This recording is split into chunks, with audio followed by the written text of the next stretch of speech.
I still remember the exact shade of red his face turned when the cabin door swung open. There we were, me and David, her husband, standing in the doorway of my mountain retreat, champagne in hand, watching as my husband Michael scrambled to cover himself with the throw blanket I'd hand-knitted for our 5th anniversary. Behind him, partially hidden, was Vanessa, his colleague, my supposed friend, and David's wife, her eyes wide with panic, mascara smeared across her cheeks. "Surprise," I said, with a smile that felt foreign on my face. My voice didn't even shake. Sometimes I surprise myself with how calm I can be when my world is burning down around me. But I'm getting ahead of myself. Let me back up. 3 months earlier, I was the picture of blissful ignorance. Michael and I had been married for 12 years, college sweethearts who'd built a life together that looked perfect from the outside. I ran my interior design business from home while he climbed the corporate ladder at his investment firm. We had our beautiful cabin in the Berkshires that we'd purchased 6 years ago, my dream project that I'd poured my heart into renovating. It was our sanctuary, our escape from city life. We'd met David and Vanessa at a charity gala 2 years ago. They seemed like the perfect couple to befriend, both successful, charming, with the same love for hiking and weekend getaways. We started doing dinners, then weekends together. Vanessa and I would spend hours discussing design projects while Michael and David talked investments and fly fishing. It felt like one of those rare adult friendships where everyone genuinely connected. I remember sitting across from Vanessa at brunch, watching her laugh at something Michael said, thinking how lucky I was to have found another couple we both enjoyed, how naive I was. The first sign came in the form of a text message. Michael's phone chimed while he was in the shower, and I glanced over. Not snooping, just an automatic response. The preview showed, "Can't wait for our next escape. I'm still feeling you." The sender was labeled V-Work Project. I put the phone down, heart suddenly racing. Just a colleague being inappropriate, I told myself. I didn't mention it. I didn't want to be that wife. Then came the late nights at the office. The weekend, emergency meetings. The sudden interest in going to our cabin alone to clear his head and work on the Johnson proposal. Always the Johnson proposal. I started finding receipts for dinners for 2 on nights he supposedly ate at his desk. Charges for premium champagne when Michael only drinks scotch. I'm not stupid. But there's knowing, and then there's knowing. You understand? I needed proof before I could confront the collapse of my marriage. The confirmation came when I stopped by his office unexpectedly one Wednesday afternoon. I'd been nearby meeting a client and thought I'd surprise him with coffee. The receptionist gave me a strange look. "Michael? He's not in today. Took a personal day." A personal day. While I thought he was sitting in budgeting meetings, he'd taken a personal day. I thanked her and walked out, my coffee cup still warm in my hands. I tracked his phone that night. Not my proudest moment, but desperate times. The location? Our cabin in the mountains. Our special place. The one I'd spent months perfecting, selecting every chair, every lampshade, every throw pillow to create the perfect retreat. While I slept alone in our bed, he was there with someone else. But who? I wasn't certain until I checked our shared cloud storage, looking through recent cabin photos to see if he'd changed anything. That's when I saw them. Pictures he'd forgotten to delete.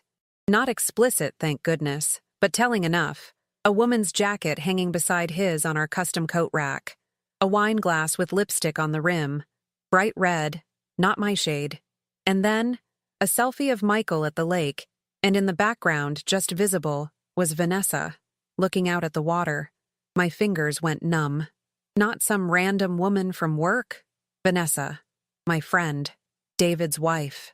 I sat on our bedroom floor for what felt like hours, surrounded by the evidence, trying to decide what to do.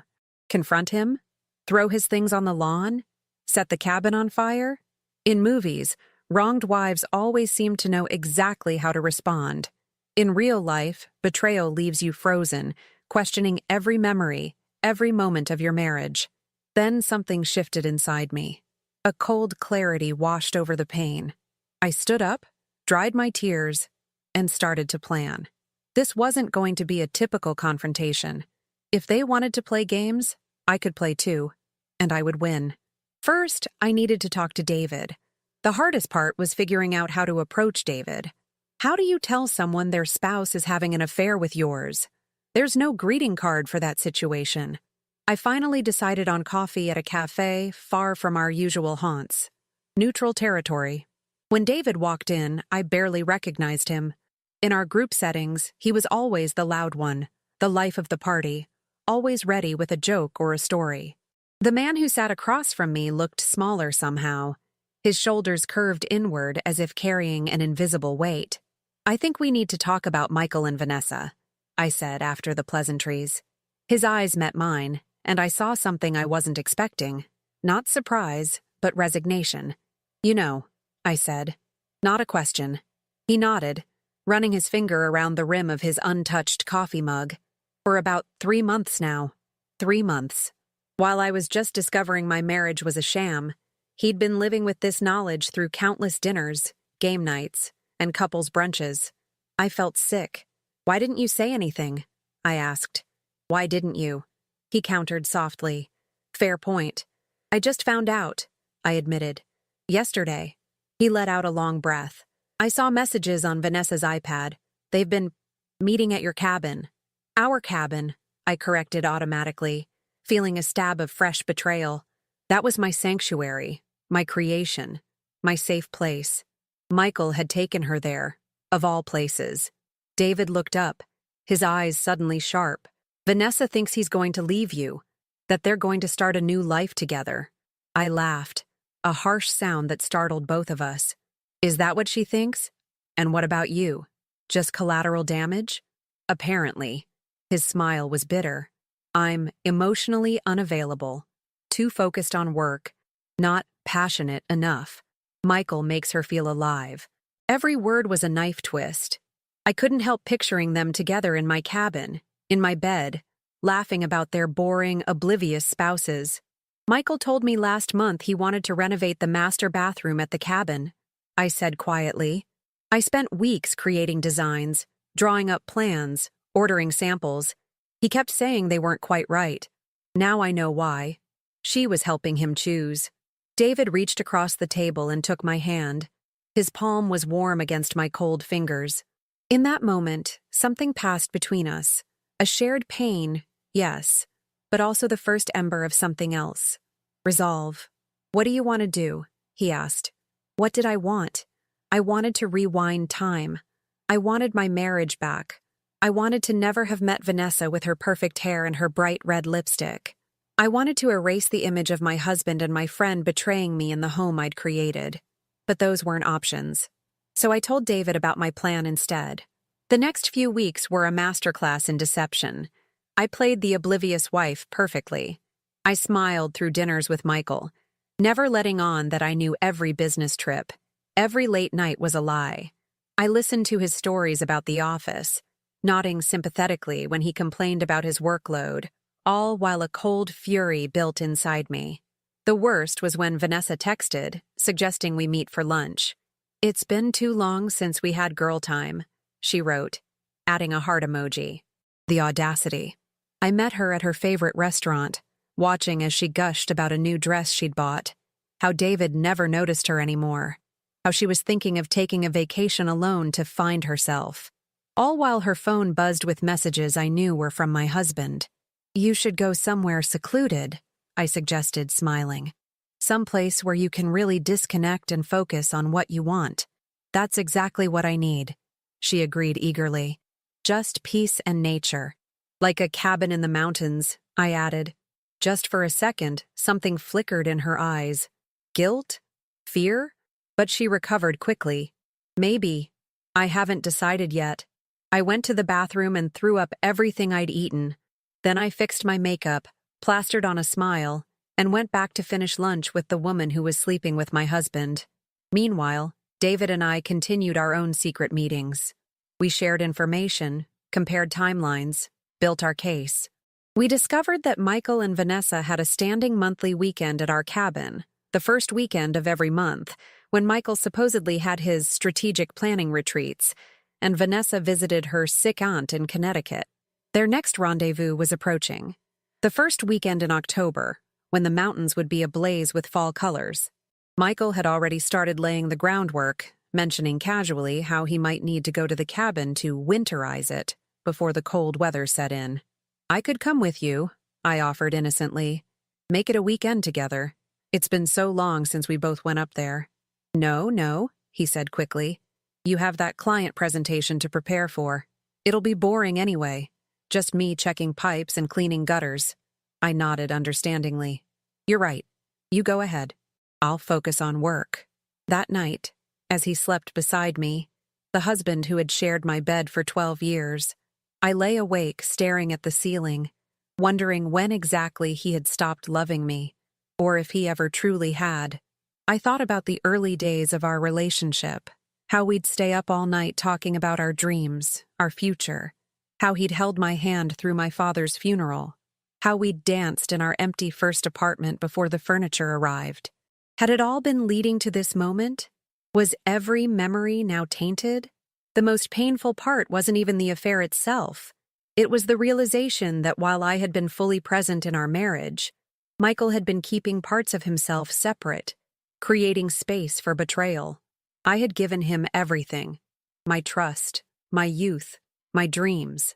I had built my life around his, accommodated his career moves, his ambitions. I had believed in us so completely that I never saw the fractures forming beneath the surface. Even now, watching him sleep, I felt that familiar pull, the urge to wake him up, to scream, to demand answers. Why her? Why our cabin? Why wasn't I enough? But I knew those conversations would only give him a chance to lie more, to manipulate the narrative, to make me doubt myself. No, it was better this way.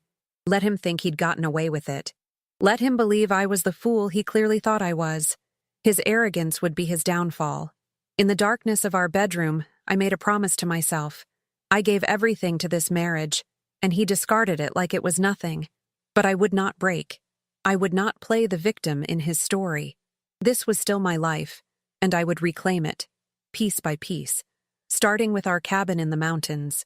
The first frost of October arrived the day before their weekend getaway. I watched from our kitchen window as ice crystals formed delicate patterns on the glass, thinking how appropriate it was. My heart had developed a similar layer of protective ice. David and I finalized our plan over breakfast at a diner 2 towns over. We'd become experts at clandestine meetings, at speaking in code, at maintaining our public personas while privately orchestrating our response to the betrayal. "Are you sure about this?" he asked, watching me stir my coffee for perhaps the 5th minute straight. "We could just confront them directly. File for divorce. Move on." I set my spoon down. "Is that what you want? To just let them walk away, start their new life together, while we're left picking up the pieces?" He sighed, running a hand through his hair. "No, but I'm worried about you, about us, about what happens after." It was a valid concern. What were we doing, really? Planning an elaborate confrontation wouldn't change the fact that our marriages were over. It wouldn't undo the betrayal. But it would give us something neither of us had right now: control, agency, the power to write at least this one chapter of our stories. "I need this, David," I said quietly. "I need to look him in the eye when he realizes I know. I need to be the one who ends things, not the one who gets discarded when he's ready to move on." He reached across the table and squeezed my hand. "Then let's do it right." Our plan was elegant in its simplicity. We knew they would be arriving at the cabin Friday evening. Michael had told me he was leaving directly from work around 3 p.m. to beat the traffic. Vanessa had told David she was visiting her aunt and would be gone until Sunday evening. I had installed security cameras at the cabin the previous year, ostensibly for safety since the property was remote, but really because I loved being able to check on my design work when we weren't there. Michael had clearly forgotten about them. For weeks, I'd watched them arrive together, watched them enter my home, use my kitchen, drink from my glasses. The cameras captured no sound, just silent betrayal in high definition. The key to our plan was timing. We needed to arrive after they were settled, but before anything too intimate happened. I couldn't bear to walk in on that, and I didn't want to put David through it either. We decided on 7 p.m., enough time for them to arrive, unpack, Perhaps open some wine and start dinner. The perfect domestic scene to interrupt. But there were preparations to make first. Evidence to gather. And I had one more card to play that even David didn't know about. While Michael thought I was at a design conference in Boston, I drove up to the cabin 2 days before their planned weekend. I had my own set of keys, of course. It was my name on the deed, after all. Something Michael seemed to have forgotten. The cabin was exactly as I'd left it, yet completely different. Knowing what had happened there changed everything. Every surface seemed contaminated. I walked through each room slowly, touching the furniture, the walls, reacquainting myself with my own property. In the master bedroom, I opened the closet and found what I was looking for. Hidden at the back, behind the spare blankets. A small bag containing Vanessa's things. Toiletries. A robe. A pair of slippers. She had established a presence in my home. Created a space for herself in my life. The presumption of it all made my blood boil. I didn't remove anything. Instead, I added something. A small, discreet recording device under the bed. Not for the bedroom activities. I had no interest in that kind of evidence. But for the conversations that happened in the quiet moments. The plans they made. The things they said about their spouses when they thought no one was listening. Next, I went to the study, where the cabin's security system was controlled. I downloaded all the footage from the past 6 months onto a flash drive. Then I went to the filing cabinet where we kept all the cabin documentation, deed, insurance papers, utility bills. I took photos of everything with my phone, paying special attention to the deed with my name listed as sole owner. When Michael and I had purchased the cabin, we'd decided to put it in my name only for tax purposes since my business sometimes operated at a loss. A clever accounting strategy that would now serve a different purpose. The last thing I did before leaving was set up one more camera, this one aimed at the front door, capturing the perfect angle to record their faces when David and I arrived. I drove back to the city feeling lighter than I had in weeks. I had reclaimed something. Not my marriage, but perhaps a piece of my power.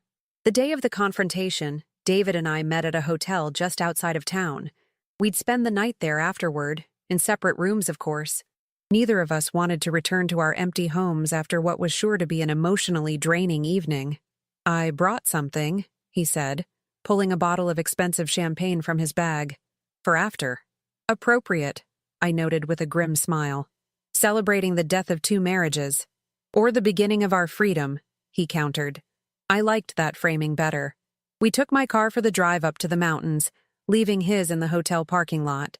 The fall colors were at their peak, brilliant reds and oranges painting the landscape in fire. It would have been beautiful under different circumstances. Now it just felt like the world was burning down around us. David was quiet for most of the drive, staring out the window, occasionally checking his phone where he could track Vanessa's location. Technology had made affairs easier to conduct, but also easier to discover. "She's there," he said finally. "Has been for about an hour." I nodded, keeping my eyes on the winding mountain road. "Michael, too. The security app shows 2 people entered at 5:13 p.m. "Are you ready for this?" he asked as we turned onto the private road that led to the cabin. Was I ready to confront my husband and his mistress? To end my marriage on my terms? To stand before the 2 people who had broken my heart and show them I was not destroyed? "I've been ready for weeks," I replied, and realized it was true. The pain was still there, would probably always be there in some form, but alongside it now was something else. Determination. Resolve. A sense that while they had taken my past, they would not determine my future. We parked just out of sight of the cabin. Through the trees, we could see warm light spilling from the windows, smoke rising from the chimney, my fireplace, my wood. "They've made themselves at home," David observed, his voice tight. "Not for long," I promised, reaching for the champagne bottle we'd brought. "It's showtime." As we walked up the path to the front door, I felt a strange sense of calm settle over me. This was not the end of my story. It was only the beginning of a new chapter. The look on Michael's face when he opened the door was worth every second of pain I'd endured. Complete shock, followed by confusion, then the dawning horror of understanding. His mouth opened and closed like a fish gasping for air. "Alexandra," he finally managed. What are you— Surprise inspection, I said brightly, holding up the champagne. Hope we're not interrupting. Behind him, Vanessa appeared in the hallway, wrapped in my favorite throw blanket, the one I'd hand-knitted during our trip to Vermont 3 winters ago. She froze when she saw us, her face draining of color so rapidly I thought she might faint. David, she whispered, clutching the blanket tighter.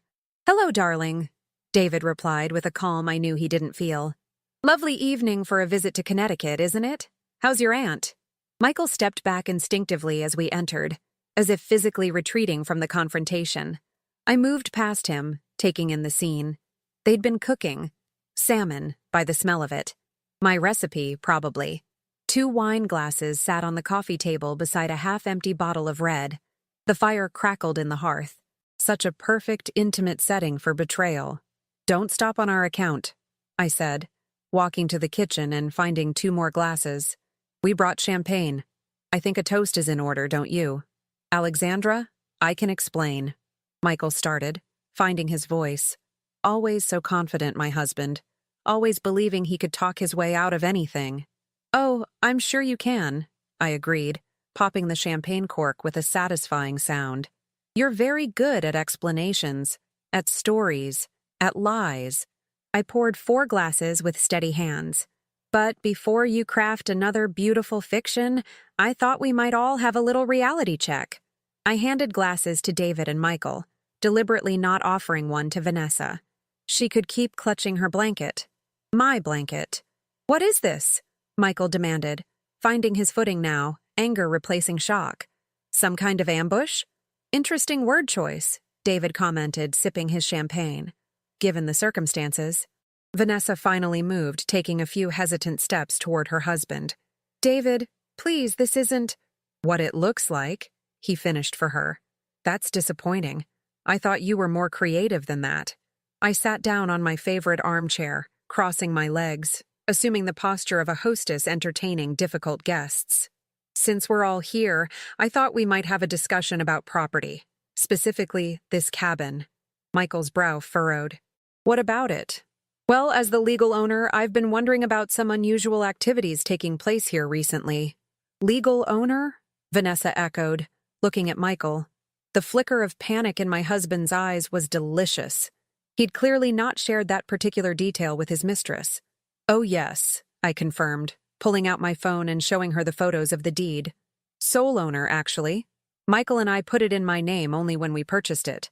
Tax purposes initially, but now I'm rather grateful for the foresight. That's a technicality, Michael snapped. We bought it together. With my inheritance money, I reminded him. After my father died. Remember that time, Michael? When I was grieving and vulnerable, and you were so supportive? Was that real, I wonder? Or were you just being tactical? He had the decency to look away. I turned to Vanessa, who had sunk onto the sofa, still clutching my blanket. Did he tell you that? That this cabin was purchased with my father's death money? Did he mention that when he was bringing you here, to the place I created to heal from that loss? She shook her head, tears beginning to form. Alexandra, Michael started again, his tone shifting to the conciliatory one he used with difficult clients. This isn't productive. Why don't David and Vanessa give us some privacy to discuss? No, David cut in sharply. I'm not going anywhere. I smiled at him gratefully before turning back to Michael. Besides, we're just getting to the good part, the security footage. This was the moment I'd been waiting for. I picked up the remote control and turned on the large flat-screen TV that hung above the fireplace. With a few clicks, I accessed the cabin's security system and pulled up the stored footage. I installed these cameras last year, I explained, as the screen filled with a crystal-clear image of the cabin's front entrance. For safety, I said at the time. Who would have thought they'd serve a different purpose? On screen, footage began to play. Michael and Vanessa arriving together, month after month, entering and leaving my home, sometimes bringing groceries, once carrying a small gift-wrapped package, a birthday present, I later learned from the audio recording. There's more, I said, changing to another camera view, this one showing the back deck. There they were again, drinking wine under the stars, his arm around her shoulders. You've been spying on me? Michael's voice was tight with anger now. No, I've been watching security footage from my own property, I corrected. Big difference, legally speaking. And these aren't even the interesting ones. I held up the flash drive I'd kept in my pocket. These are from the bedroom cameras. Vanessa made a small, strangled sound. You didn't. I hadn't, actually. There were no bedroom cameras, but they didn't know that. Would you like to see them? I asked pleasantly. I've edited together a highlight reel. Very educational. This is invasion of privacy, Michael sputtered, his face now flushed with anger. Again, my property, I reminded him. But the footage isn't even the best part. I reached into my bag and pulled out my laptop, opening it to reveal an email draft. This is a message to the partners at your firm, Michael. Attached are selected images from the cabin cameras, along with financial records showing you charged client dinners on nights you were actually here with Vanessa. Expense fraud is a serious matter in investment banking, isn't it? His face went from red to ashen in seconds. You wouldn't. I haven't decided yet, I admitted. It depends on how this conversation goes. I turned to Vanessa next. And this one is for the board of the children's charity you chair, Vanessa. The one that prides itself on family values and moral leadership. I wonder how they'd feel about these images. About you using donor-funded business trips to meet your married lover? Vanessa began to cry in earnest now, mascara streaming down her cheeks. Please, Alexandra. My reputation. My work. Your reputation? I repeated incredulously. You're concerned about your reputation while sitting half-naked in my home, having an affair with my husband. That's fascinating prioritization. David moved to stand beside me, a physical reinforcement of our united front. We're not here to destroy you both, he said, his voice steady. Though we certainly could. What do you want? Michael asked, defeat creeping into his tone. Now we were getting somewhere. A clean, swift divorce, I stated. With the following terms, I keep the cabin, obviously, plus the apartment in the city, and half of all our other assets. You admit to adultery in the filing, no irreconcilable differences nonsense, and you both, I looked between Michael and Vanessa, stay completely out of our lives going forward. And my terms are similar, David added. Full custody of our daughter, the house, half of everything else. And Vanessa publicly takes responsibility for the end of our marriage. You want to humiliate us, Vanessa accused, finding her voice. No, I corrected her. We want accountability. There's a difference. Michael paced the room, his mind visibly racing through options, looking for loopholes, for ways to gain advantage. It was what made him excellent at his job, this ability to calculate odds and outcomes in real time. But this was one scenario where he held no cards. And if we refuse? He finally asked.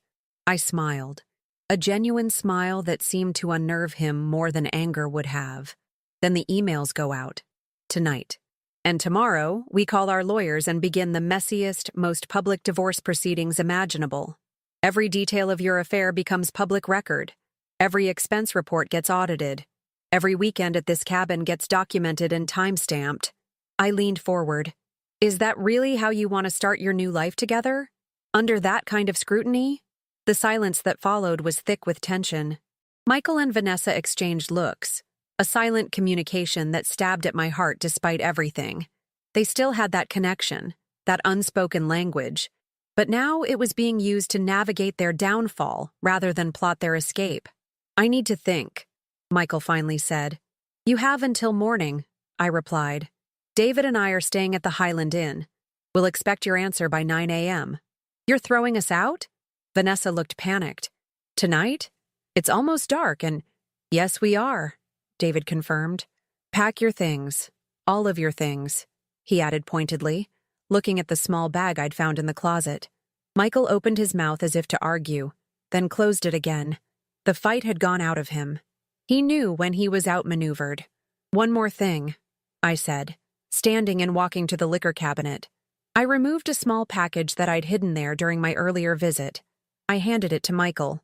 Happy anniversary. His face crumpled as he recognized the gift. Our wedding anniversary was next week, 13 years. The traditional gift was lace. Inside the package was a delicate lace handkerchief I'd had embroidered with our initials months ago, before I knew about the affair. "I guess you won't be needing this after all," I said softly. As Michael and Vanessa gathered their things in defeated silence, I stood on the deck with David, watching the last light fade from the autumn sky. The mountains stretched before us, ablaze with color even in the dusk. "Are you okay?" he asked, his shoulder warm against mine in the chilly evening air.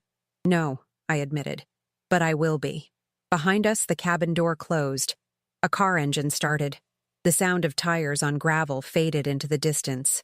And just like that, they were gone. David and I looked at each other in the gathering darkness, champagne glasses still in hand.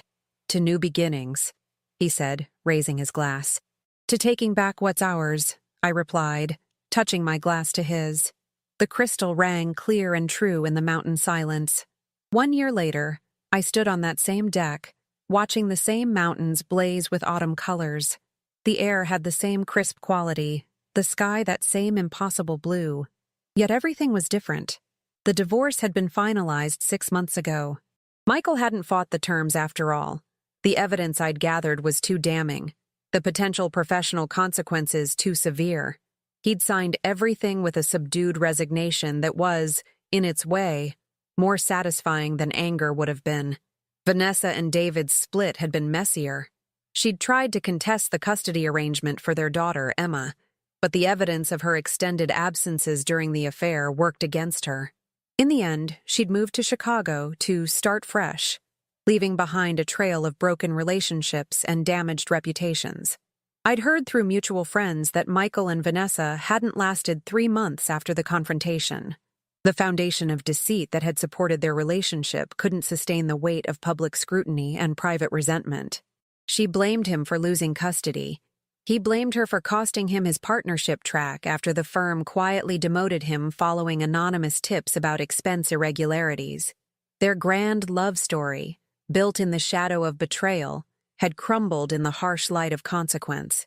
As for me, the year had been a journey through grief, rage, acceptance, and finally, rebuilding. I'd thrown myself into my design business, rebranding and expanding. I'd reconnected with old friends I'd neglected during my marriage, rediscovered passions I'd set aside, and I'd spent a lot of time at the cabin. At first, it was painful. Every room held memories I couldn't escape. But gradually, I reclaimed each space.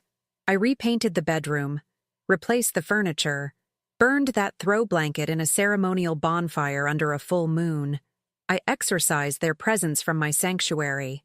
The sound of footsteps behind me pulled me from my thoughts. David appeared with 2 mugs of coffee, handing one to me with a smile that still made my heart skip despite everything we'd been through.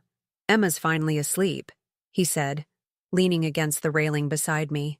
The mountain air knocked her out. I smiled, thinking of the 7-year-old girl curled up in the cabin's second bedroom, surrounded by the stuffed animals she insisted on bringing for our weekend trip. "She loves it here." "So do I," David admitted, his eyes meeting mine with the quiet understanding we'd developed over the past year. We hadn't planned this, whatever this was between us. After the confrontation, we'd maintained contact mainly to coordinate the divorce proceedings, to ensure our stories aligned, to present that united front. But somewhere along the way, coffee meetings to discuss legal strategies had evolved into dinners where we talked about everything but our exes, movie nights, hiking trips, a tentative kiss 6 months ago that had surprised us both with its rightness. We weren't living together. We were both too raw, too cautious for that level of commitment. But we were building something honest and real, one careful step at a time. "What are you thinking about?" he asked, noticing my contemplative mood. "Everything. Nothing." I sipped my coffee, letting the warmth spread through me. "How different everything is from this time last year." He nodded, understanding. "Do you regret any of it? How we handled things?" I considered the question carefully. Did I regret the confrontation, the ultimatums, the public nature of the divorce? "No," I said finally. I needed to take back control, to end things on my terms, not theirs. I turned to face him fully. "They were writing us out of our own stories, David. making us the discarded spouses, the obstacles to their happiness. I couldn't accept that ending. So you rewrote it, he said with a small smile.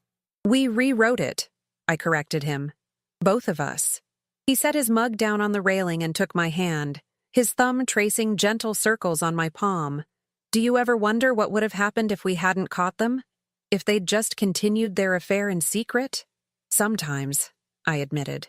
I might still be living in ignorance, planning anniversary trips, renovating bathrooms, never understanding why Michael seemed so distant. Would that have been better? I shook my head firmly. Living a lie isn't living.